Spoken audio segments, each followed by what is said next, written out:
Hello, hello! Jesus Christ. Today we're going to be watching an Argentinian psychological thriller called The Headless Woman, or La Mujer Sin Cabeza, or La Mujer Rubia. This is a 2008 film by director Lucrecia Martel.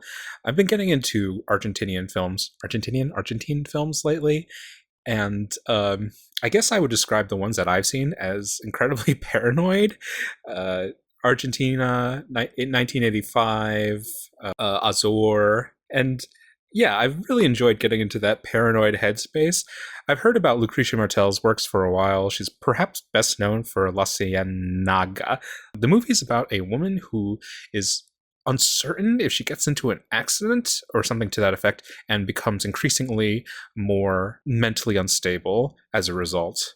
So yeah, let's watch The Headless Woman. And before we get started, don't forget to click the like button and subscribe for more old, obscure, and art house films.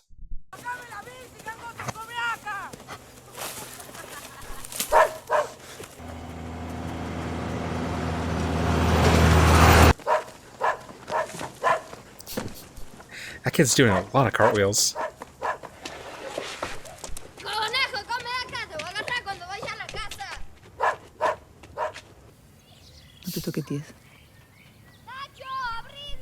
Trying to curl her eyelashes.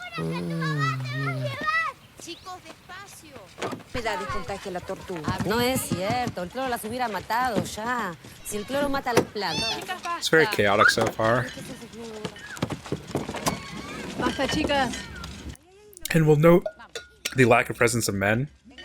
They may have just left in different vehicles, but are kind of like a divide in terms of duties and functions.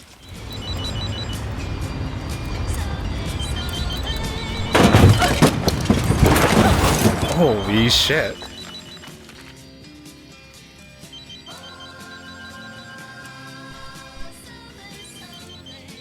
I love those imprints of the children's hands, their fingerprints on the windows.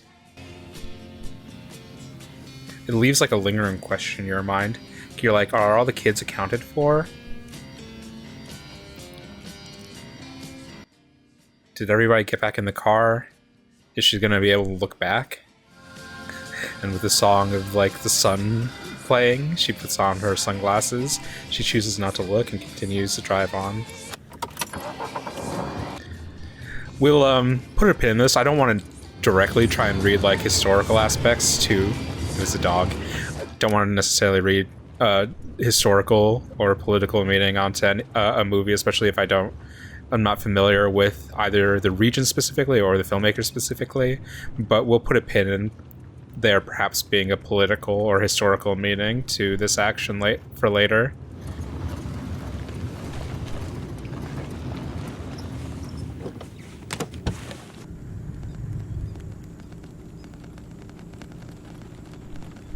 I love this feeling with the rainfall of things suddenly becoming out of your control. There's so many decisions that go into a day, and none of those decisions feel like they affect you or that are substantial. And then when you make one bad decision and you keep trying to look back and try and figure it out, you need time to process it, and things are just moving or are just continuing on or moving beyond your control. Like the rain that'll cover up evidence or whatever, or will cause one domino to roll one way or another. So very, very quickly, at a time of crisis, elements turn out of your control.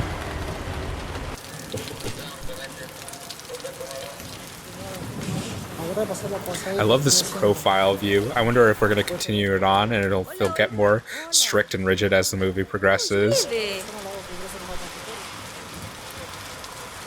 But we're almost seeing the characters, and specifically this woman's head cut in half, that we're only seeing a part of their mind or a part of their thought process in action.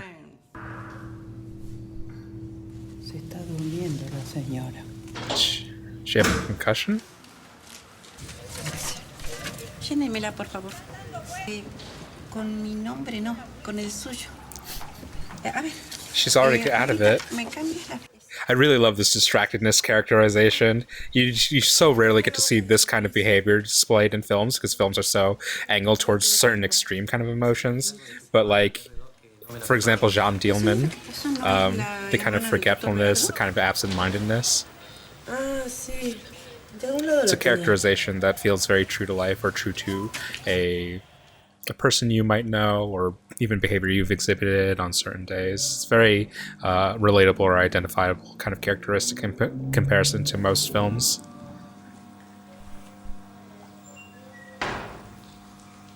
Era, Area. Nadia, metele. Elizabeth Andrada. Te busca la oficial. Salí, mamita. Elisabetta Andrada.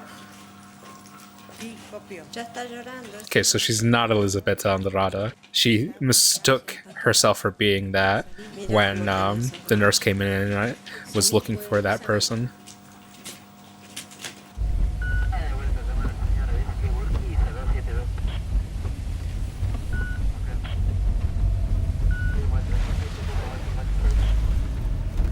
This is very, I'm like already kind of excited having such a mute protagonist, that the world has become, it's such a sensorial experience as a result.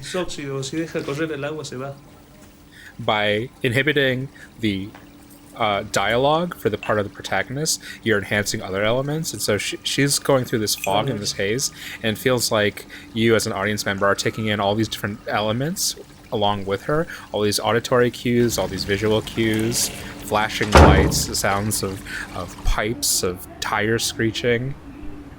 It suddenly becomes a much more full world because you're not concentrating on what she's saying.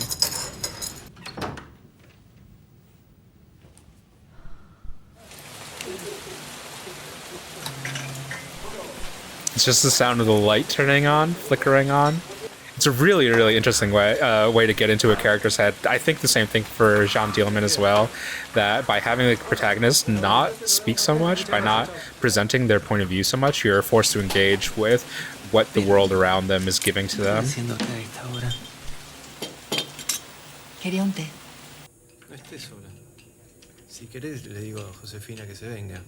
Okay, so her name is Vero. No. Do you hear this? I'm gonna push the sounds on this so that you can hear it. You just hear all of the sounds of the electricity, of the lights, of the incandescent lights, of the fluorescent lights. The sounds of like church bells.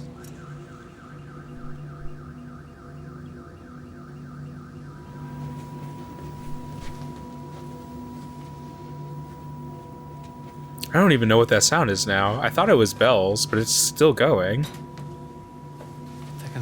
Do you hear that? That like rounded sound? Bueno, me voy.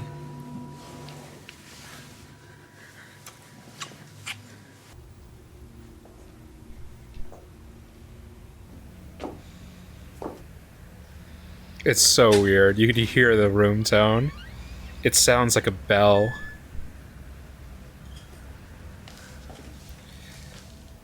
Like you could hear how open the floor plan is. You could just hear very like small vibrations bouncing off of empty rooms. Hola.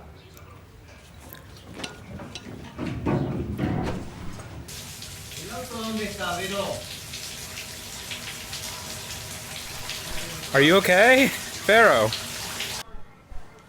They killed some deer from hunting. Is it making her think of the dog? Ya te saco esto.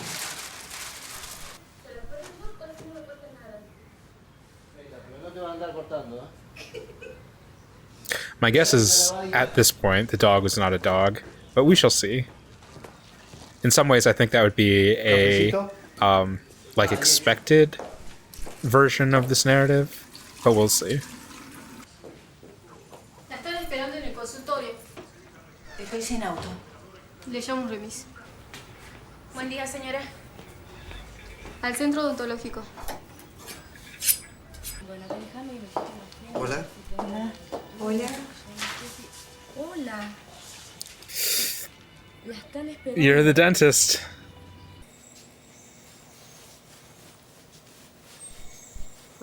You should not be doing any procedures in your condition, please. I fear, I dread.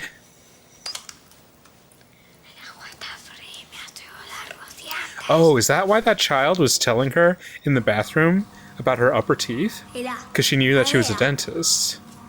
Lo que tienes que hacer es quedarte un poco quieta. Voy al consultorio. Se te va a partir el hígado. Este regalo está destrozado. Qué desastre, el tendal de gente que ha dejado. I get the impression that she's like, this character is Vero is very like dependent on. A lot of people have kind of placed their expectations on her, which is completely reasonable. ¿Qué habré hecho la tarjetita? But like one Ignacio. No sé. like episode or one circumstance of displacement, and suddenly all of these like errands or issues or functions are left hanging. It's like she's arrived newly at this life that's been set before her. All these kind of like social expectations or interpersonal expectations, and seeing as like a new person if she gels with them or if they feel natural or familiar. We get to see a lot of kind of like indigenous women as helpers, as maids. I'm wondering if there's something that's going on with that, or if that's just, you know, normal to Argentinian society. I wonder if there's something that's stated about that.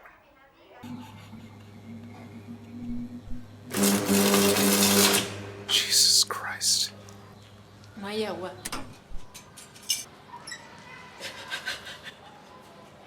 ¿Está bien? It's like scary how rootless she is, despite all these people around her. Like they seem to not know how to like consistently care for her. They don't know how to like stay with her, and so she gets these little like reprieves for her condition. These little small acts of comfort or warmth, but none of it seems sustained. She has to make do with these like slight moments or these slight passes, mostly from strangers or acquaintances, more so than from her direct family.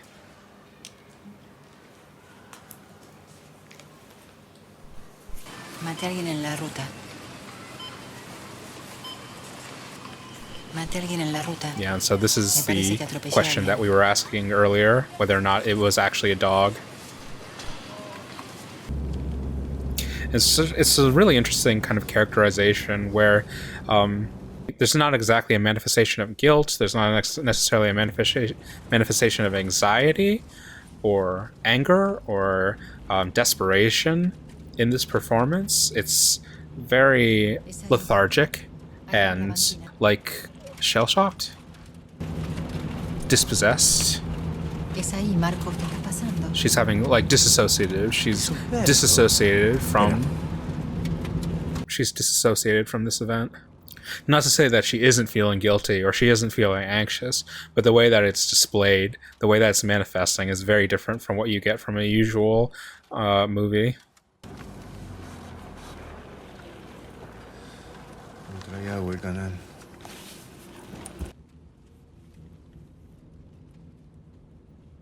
So is the person she hit the boy in green? The one who got stuck in the canal? Because he had a dog as well. I think that's the question we're having here. And his body got carried away when the canal got filled. Okay. This is becoming a little bit more clear to me. Te asustaste, atropellaste un perro. Te asustaste con el perro. Because the boy was trying to get out of the canal. He was having a harder time than the somersaulting, the cartwheeling boy. Le pedí a Juan Manuel que pase por aquí. Ya debe estar por llegar. ¿Quién? Juan Manuel. And the three boys in the beginning of the film were coded, like cast to look more indigenous. I don't know if that's important or not, but there's been a divide. I don't know structurally if it's the intention of the movie or just a reflection of actual Argentine society that Me conoce bien. Señora, there's been a divide between like indigenous housemaids, wait staff, service facing people, and their like white European characteristics employers. Mira, Marcos, vos sabés lo que yo quise siempre a la Vero. Lo que siempre la hemos querido todos los primos, hemos sido muy unidos. La Vero se pegó un susto. Se llevó un perro por delante viniendo de lo de la Macu, ahí en el camino del canal. The movie is suffused with water imagery as well. I don't know to what point as of yet, but obviously the rain initiates after the accident. Her friend comments that the rain will be good for her hair. There's ongoing storms. Her lover speaks about fishing. Quería saber si sabés algo de un accidente. Por la zona del canal. The boy's body's been washed away. Pero nada, no pasó nada. No tuvieron novedades el fin de semana, así que. But you know that isn't the case because the maid is in the frame. There's that lingering anxiety. Yeah, the movie frames events around like service workers a lot. Something that's just outside the periphery that the owners or the employers all seek to ignore. And there's this like event, this catalyzing event that has Vero facing them all of a sudden, constantly aware of them.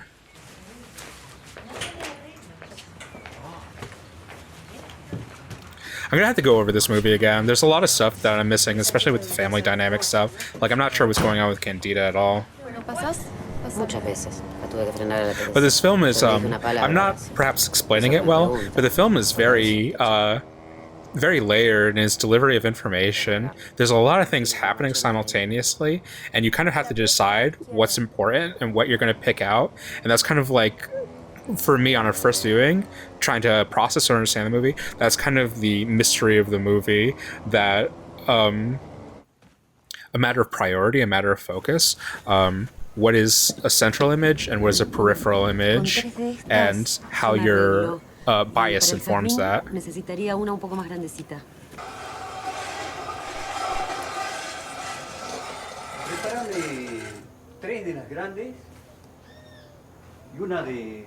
This is one of the 3 boys. Yes, he's the one who was wearing, I didn't mention this in the beginning, but he looked like he was wearing, to me, it looked like a, you know the band, you know the album, I'm sorry. I'm just a little lost right now. Y pero alguien no puede ayudar a bajarlas. El chango no está viniendo. Yeah, Y están muy altas. one of the kids has Bueno, disappeared. venimos otro día. Are we gonna see the boy? That'd be a disgusting detail. If we just see it, like, somewhere, as like a detail that isn't picked up. Están buscando algo. Hay algo en el canal. A ver si. A detail that isn't being picked up. The rich, the wealthy, the upper middle class chooses to move on and chooses to ignore something that's happening. You know, in real life, whatever, that could be a good thing, not to, you know, have morbid curiosity for car wrecks or accidents on the road, but within the language, the established grammar of this movie, their moving on is a adaptive ignorance. No están queriendo decir nada los bomberos. Se atapó la alcantarilla. Puede ser una persona o un ternero, porque el canal el año pasado arrastraba un animal y se atascaba. Mamá, cerró la ventana que entra un olor inmundo. Gracias. Pongo el aire.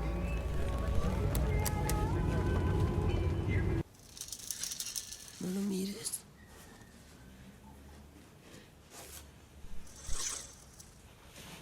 Lo llena la casa. Don't look at something that's right in front of you. Son espantos. The dead, the ghosts. Oh, Jesus, that's so creepy. No lo mires. Oh my gosh. What a beautiful development. It's your duty as the middle class to ignore what's going on. You have to maintain the status quo. You have to maintain the appearance that everything is normal. Oh, that's what they were talking about earlier. She has hepatitis. That's why she has jaundice. El agua está impecable. Yo el pelo no me lo voy a meter. And I guess something else that's peripheral. Well, I don't know if this is the movie directly saying it, but just from me being Dr. WebMD, one of possible causes for jaundice could be drug use. Drug use is also mentioned as something a peripheral detail in this movie, that the kids are too high, and that's why one of them is too late to arrive or hasn't arrived yet. And so the condition of the girl might be drug-related, possibly, as another detail of something that is present in the lives of this middle-class family that they're choosing to ignore. So they'll treat these symptoms, they'll treat the jaundice that has manifested, but they won't treat, they'll ignore what's causing the issue. Just dug something up. ¿Qué es lo que hay? Parece, señora, que aquí taparon una fuente, una pileta. Mire. Another water source. So this fake manicured grass and plant life has been used to cover up something that existed previously, which was a water source.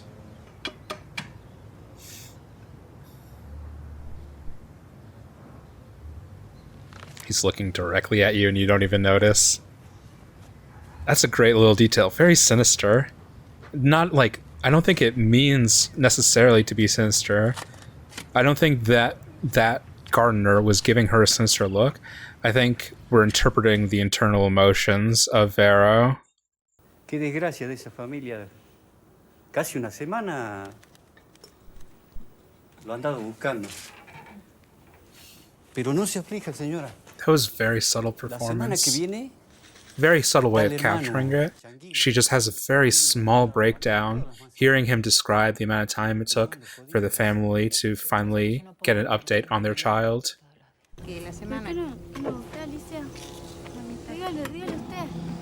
She's closing the windows to not listen to them.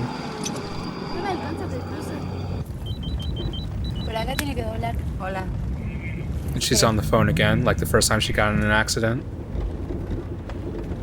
And it's also an interesting differentiation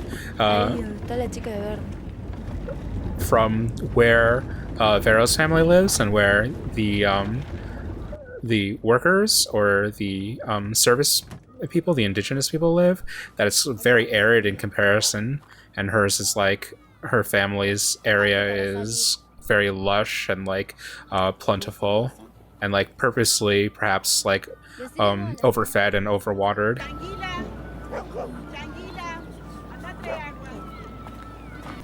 It's really dizzying to see this change in perspective of her driving. The first scene we see her driving in, she's in profile, and witnessing this perspective with like the entire seeing everything that she wasn't seeing, that wasn't being shown previously. It's like dizzying to see that kind of like circumference. It's like too much to take in. You want to ignore it. ¿Estás segura que se ha hecho las placas acá? Sí. No hay nada. Tampoco hay registro de Because she didn't give her name at the beginning of the movie. ¿No hay registro de ingreso? No. So what can she do? The world's conspiring against her to say that this event didn't happen. Is she going to accept it? Or does she, somewhere deep in her heart, have to admit what is reality?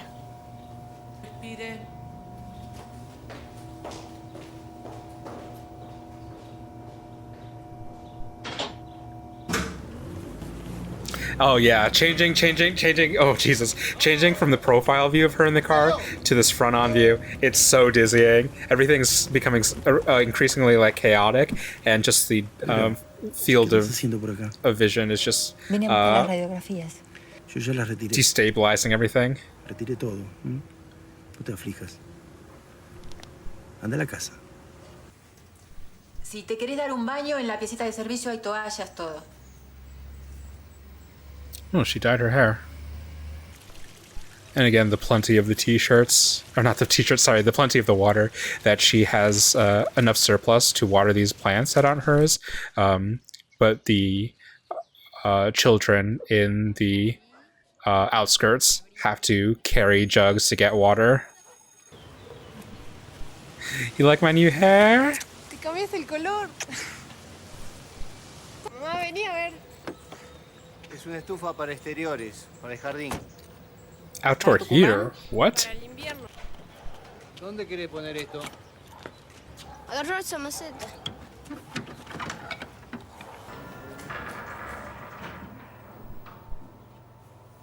Oh no, what's going on? She can hear the ghosts in the corners. No. La habitación 818 estuvo ocupada el fin de semana pasado. No sé. Did she check in when she No,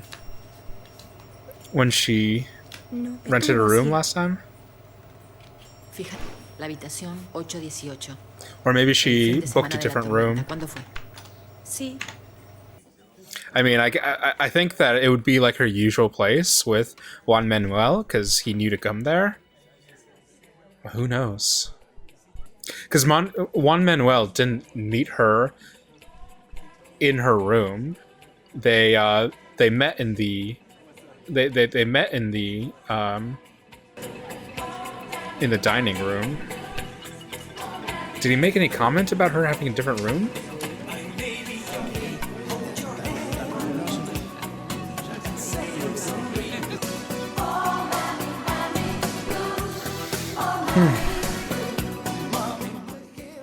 Oh, this was produced by Pedro Almodovar and Agustin Almodovar. That's cool. Okay. So was that the boy? Is that the same boy? I can't tell. His hair's straight. Yeah, I can't really speak to necessarily the social aspect of this, but I think there's because I don't know the history of ethnic divides or social divides in Argentina, but I could give a pretty good guess, and I do think that there's that reading to this, that there's a stratified society, and one is taken the position to not observe the other, and there's this event that causes Vero to suddenly realize this entire stratified class that exists, that is being predated upon, that she, through ignorance and through privilege, has been exploiting. I don't know if that was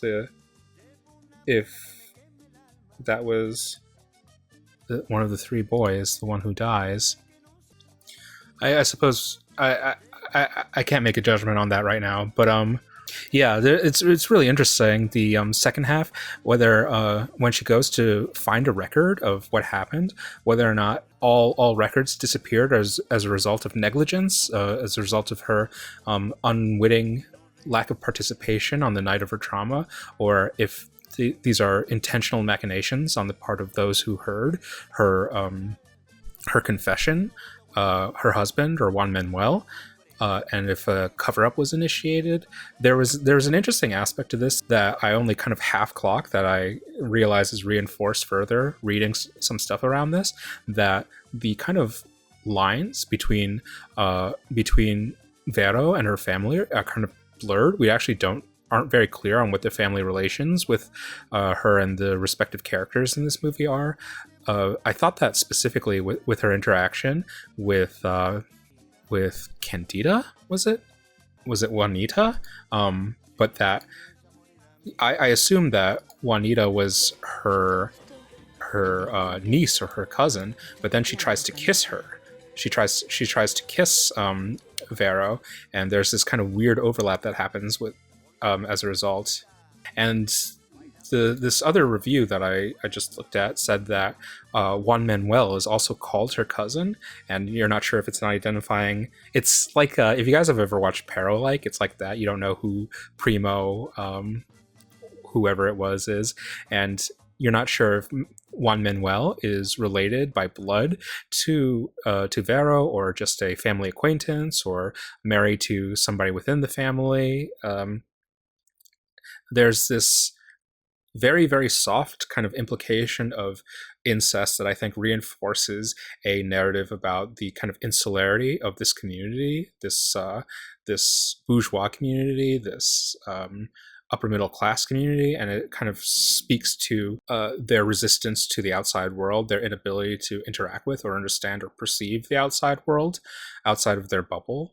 And what I'd say is like, I could see people finding this kind of narrative boring, but I would want to reframe your lens on that this is kind of a mystery that is engaging in the same kind of mechanics as a Michael Haneke film, Mikhail Haneke film, or Stanley Kubrick. What is it? Eyes Wide Shut. Eyes Wide Shut. Specifically, I think of this movie and this kind of narrative about this kind of protagonist, specifically this kind of woman, to The Crying of Lot 49, and the character of Oedipus Moss. I think Oedipus Moss actually occupies a very similar space to what's his name in Eyes Wide Shut? David Ames? No, that's Vanilla Sky. Thomas? Something like that. And Georges in Cachet, that they are characters who simultaneously hold privilege, hold enormous privilege, but also who wield no agency. And so they're in this very interesting position. What I think of when I think of The Crying of Lot 49 is that it's a book, it's a narrative about conspiracy, but it's a book about the conspiracy of the mind. There may be a pervading conspiracy throughout, just like there may be a conspiracy in Eyes Wide Shut, there may be a conspiracy in Cachet as well. But at the root, the conspiracy, the revelation is that the main character, the protagonist, has been asleep this entire time, and they awake to revelation. The revelation may not, the concrete results of the revelation may or may not be real. The conspiracy may not be real, but the sleeping state, the somnambulism is real. The characters had been conditioned to not observe the world, to not participate or engage in the world past the point of their somnambulism. They had a function that they were fulfilling, and so long as they fulfilled that function, they didn't need to question or articulate or understand the world any further. And so that's a narrative that I really kind of felt in this movie. This movie is a mystery, and it's a very engaging mystery. It's a movie engaged in mystery to the same degree as Eyes Wide Shut, and to the same degree as Cachet. From this other review that I just read, they were pointing in the direction of this engaging in the similar mechanics as Vertigo. I'm not sure if I totally understand that reading, but something that they point out as a point of comparison is that Vero dyes her hair from blonde to brunette, which is something similar to what Kim Novak's character does in that movie. But it's a really well-wrought mystery that it also interacts with class, that kind of speaks to the class dynamics of Argentina and a culture that wielded enormous power and control and leverage over its poor and disenfranchised and unspoken.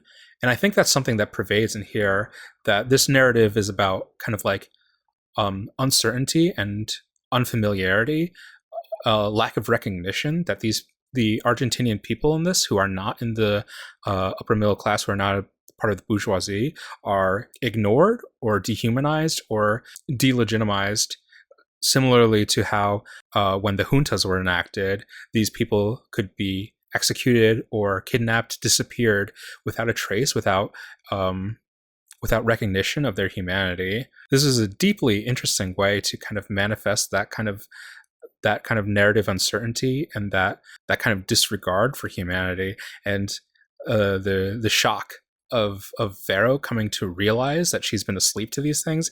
It's really well portrayed. It isn't portrayed in the kind of twisted, obvious way of revelation, of movie revelation. It's something that creeps up, that she's not sure she even wants to face, that most of the characters around her are pushing her to ignore, but it's present and it's gnawing right underneath the surface. I think this is a really worthwhile watch. I want to watch it again because there's so much complexity of information being tossed at you. I think this is really similar to Azor. I think Azor is a little bit more linear in comparison to this, but the way that this movie dispenses information is at such a rush. There's so many things being thrown at you, and you have to like kind of decipher it, and it doesn't give you a lot of a foothold in the first viewing in terms of what is a priority, what you should latch onto. So I really want to watch this again and kind of like filter through all the little details that I'm missing upon a first watch of this movie. That was The Headless Woman. I really think this is worthwhile to check out. It's definitely one of those movies that you should like stretch your muscles on, that you should get used to. Yeah, definitely give it a definitely check it out if you can. Other Martel works that you could check out if this one's not available to you: La Ciénaga, Zama, and Holy Girl. I've got Holy Girl somewhere on DVD. I'm going to check out Zama if I can. And yeah, I'm excited to check out more from this director. In the meantime, don't forget to click the like button and subscribe for more old, obscure, and art house films.